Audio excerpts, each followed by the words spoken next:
अस्सलाम वालेकुम। अॼु आहे 16 मई संडे। संडे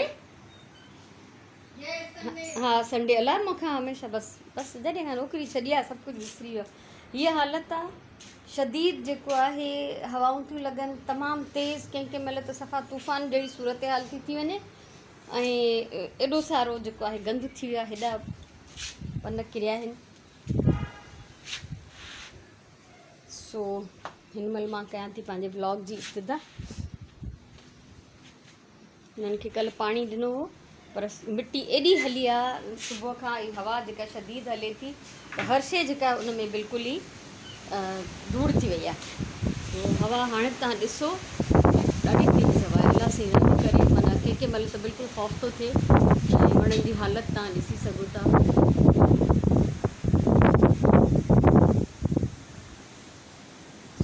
सुबुह खां हाणे मस बूट ठाहियो अथमि त कुझु सिलाई कयां।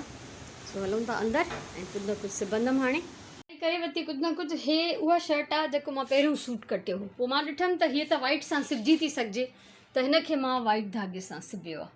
हिन सां कोई फ़र्क़ु नथो पए छो त हिन जो जेको बेस आहे उहो वाइट आहे ऐं ॿाहुनि जी लेंथ खुटे पई त मां ॻंढु विझण जे बजाए थोरो फैशन करे छॾियो आहे। सो पाए ॾिठमि त ॾाढी सुठी पई लॻे। असल में मां जॾहिं बि कपिड़ा सिबंदी आहियां न त उनखे फाइनल फिनिशिंग करण खां पहिरियों पाए ॾिसंदी आहियां त जीअं अगरि को घटि वधि हुजे किथां त मां उनखे ठीकु करे वठां। सो ॾाढो सुठो पियो लॻे त शर्ट सिबजी वई। रओ बि ठही वियो आहे। हीअ आहे रओ ऐं हिनखे बि ॾिठमि त वाइट सां हणी पियो सघिजे। हीअ शलवार वारे कपिड़े जी पाइपिंग मां हिनखे हई आहे। बैक साइड ते ब्लैक धागो हणी छॾियो कोई फ़र्क़ु नथो पए ऐं मथां जेको आहे वाइट हयो आहे त इन करे उहो नज़र बि नथो अचे त हीअ बि रओ बि कंप्लीट थी वियो। बाक़ी हाणे शलवार नथी सिबी सघिजे छो त मैचिंग रील बि कोन्हे ऐं रील जो बि जुगाड़ थी वेंदो बुकरम कोन्हे तंहिंजे करे उन्हनि खे छॾींदी थी अचां। फ़िलहालु जेको आहे मां रवा ऐं कमीसूं ठाहींदी थी वञा। हाणे वेंदमि नमाज़ पढ़णु उनखां पोइ ठाहींदमि लंच। मां अची वई आहियां किचन में लंच जी तयारी थी कयां। सुभाणे बि नमाज़ पढ़ी अची वई ऐं उहा दे थी थां। शुक्र आहे सुभाणे खां मासी अची वेंदी त असांजी जान छुटंदी। सो मां पचायां थी कोफ्ता। कोफ्ता आहिनि मां वटि फ्रीज़ थियल। रमज़ान में हिकु दफ़ो पचाया हुयमि त कुझु बचाए फ्राए करे फ्रीज़ करे छॾिया हुआ। त हिननि शयुनि जो इहो वॾो सुख हूंदो आहे त कोफ्ता या हर क़िस्म जा कबाब जेके आहिनि आराम सां उहे फ्रीज़ करे था सघजनि ऐं ज़रूरत जे वक़्तु कढी सिर्फ़ु पचाइजनि। सो हाणे मां हिननि जो रुॻो मसालो ठाहींदमि ऐं हिकिड़ो पटाटो ज़िंदाबाद छो त असांजे घर में सुराण पटाटो सफ़ा न खाईंदी आहे बोर्ड में पर मां खाईंदी आहियां ऐं सो ज़रूरु विझंदमि। इहो हिकिड़ो पटाटो नंढी साइज़ जो मां पंहिंजे लाइ कयो आहे त असांजो लंच ठहंदो। उनखां पोइ छा थींदो उहो वरी सभु कुझु तव्हां सां इंशाअल्लाह ज़रूरु शेयर कबो। मूड मुंहिंजो हिन महिल पूरो सिलाई जो आहे छो त जीअं कल्ह खां इहे ॾेढ वॻो मुंहिंजो सिबजी वियो आहे त मूंखे थोरो मज़ो थो अचे।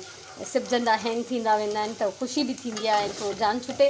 उनखां पोइ ॿिया इलाही सारा कम आहिनि जेके मूंखे करिणा आहिनि त पहिरियों मूंखे हिन सिलाई मां जान छॾाइणी आहे छो त जेको कबट में मुंहिंजो अनस्टिच्ड कपिड़नि जो बॉक्स पियो आहे उहो फाटे थो हणे सफ़ा। सियारे जा ऊन्हारे जा सभु जमा थी विया आहिनि। फ़िलहालु ऊन्हारे जा सिबजंदा। सो असांजो कमु आहे कंटिन्यू। लंच खां पोइ जेको बि थींदो उहो वरी तव्हां सां इंशाअल्लाह शेयर थींदो। शाम जा थिया आहिनि 5 ऐं अधु कलाकु आहे अञा 3 पहिरीं जी अज़ान में। हे सूट कल्ह कटिंग करे रखियो हुयमि सो पहिरियों हिन जी शर्ट थी सिबां। अधु कलाक में ॾिसां थी केतिरी सिलाई थी वञे। तक़रीबन अंदाज़ो त आहे त शर्ट सिबजी वेंदी छो त कोई लेस न आहे डिज़ाइन न आहे कुझु बि न आहे ऐं रील कढी रखियो अथमि हिन जो। सो हाणे शुरू कंदमि इहा सिलाई। 5:30 थिया आहिनि। मुंहिंजो ख़्यालु हो त शर्ट सिबजी वेंदी कोन सिबी आहे। सिर्फ़ु हिन जो गलो ठाहे रखियो अथमि ऐं ॿाहूं रेडी करे रखियूं आहिनि। इहे माना अञा हिन सां हयूं बि न आहिनि त हिन में अञा इलाही कमु थींदो। सो हाणे वञा थी नमाज़ पढ़णु। इहो मुंहिंजो अंदाज़ो बिल्कुलु ग़लति हो। हूअं ख़ैर 1.25 कलाक में त सूट सिबजी वेंदो आहे सिंपल त पर हीअ शर्ट जेका अधु कलाक में कोन सिबी। सो हाणे मां वेंदमि नमाज़ पढ़णु। उनखां पोइ अची वरी हिनखे कंप्लीट कंदमि ऐं प्लांट्स खे बि पाणी ॾियणो आहे। नमाज़ पढ़ी आयमि 3 पहिरीं जी ऐं बसि हाणे त गंद सिर्फ़ु साइड ते कंदमि। हितां पूरी तरह मां सफ़ाई न कंदमि छो त अञा ताईं हवा ठीकु ठाकु हले थी पई। मिटी ऐं कचिरे जी जेका आहे न उहा उनजो सिलसिलो जारी आहे। सो बसि थोरो पासे थी कयां हिननि सॼनि पननि खे मेड़े ऐं बसि प्रॉपर सफ़ाई न कंदमि। उनखां पोइ हिननि खे पाणी ॾींदमि। कचिरो बसि हिकु पासे कयमि हिते प्लांट्स खे पाणी ॾेई छॾियमि ऐं हिते बि कचिरे जो हिकिड़ो डिगड़ी हिते पई आहे सो हिन सभिनी खे पाणी ॾेई वरितो आहे। हाणे वेंदमि, 6:15 थिया आहिनि तक़रीबन, त मां वञी ऐं पंहिंजी शर्ट कंप्लीट कयां। 6:45 थिया आहिनि, शर्ट सिबिजी वई ख़ैर सां माशाल्लाह। ऐं हाणे मां बिल्कुलु बुरी तरह थकिजी चुकी आहियां, छो त सुबुह खां 2 शर्ट्स ऐं हिकिड़ो रओ ठाहियो अथमि ऐं सना सना ॿिया बि घणा ई कम कया आहिनि। सो हाणे कबो रेस्ट, उन खां पोइ अलाए छा कबो, ख़बर न आहे तव्हां सां छा शेयर थींदो। हिन खे हाणे मां कंदमि हैंग, ऐं ॾाढो सुठो थो लॻे, कपिड़ा सिबजंदा था वञनि ऐं कबट में जेको आहे जाइ ठहंदी थी वञे हिननि जी। सो हिन खे बि कयूं था हैंग।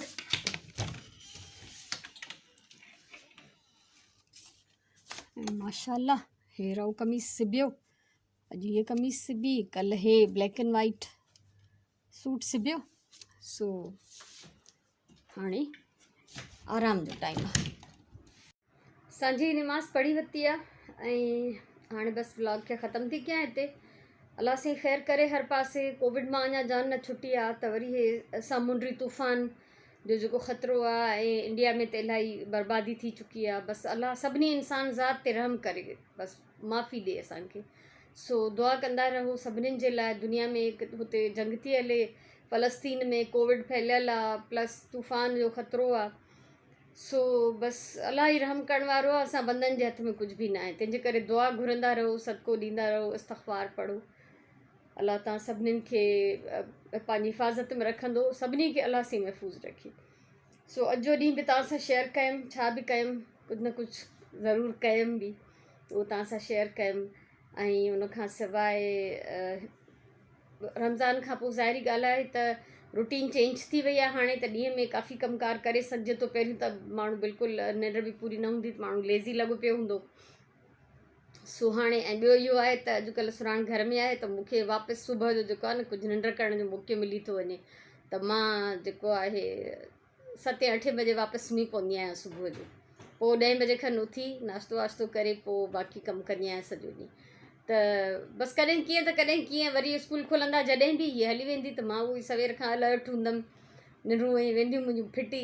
सो बहरहाल ज़िंदगीअ जो सिलसिलो रवां दवा आहे। अलाह साईं सिहत सलामत रखे, हथ पेर नूर सलामत रखे, अकुल सलामत रखे, त को ज़िंदगीअ में का परेशानी कोन्हे। सिहत खां वॾी का ॻाल्हि ई कोन्हे का। सो बसि जेको थोरो घणो हुयो तव्हां सां शेयर थी वियो, ॾींहुं गुज़री वियो। अॼु जो व्लॉग बि अलाए छा ठाहियो अथमि, छा रिकॉर्ड कयो अथमि, पोइ सॼा पार्ट्स ॻंढे करे पोइ पाण वेही ॾिसंदी आहियां त छा कयो हुअमि सॼो ॾींहुं, पाण खे बि यादि न हूंदो आहे मूंखे। सो सलामत जो, आबाद जो, मुंहिंजे तरफ़ां इलाही सारो प्यार, इलाही सारियूं दुआऊं। इंशाअल्लाह ज़िंदगी रही त सुभाणे वारे व्लॉग में वरी मिलंदासीं। तेसिताईं अलाह वही।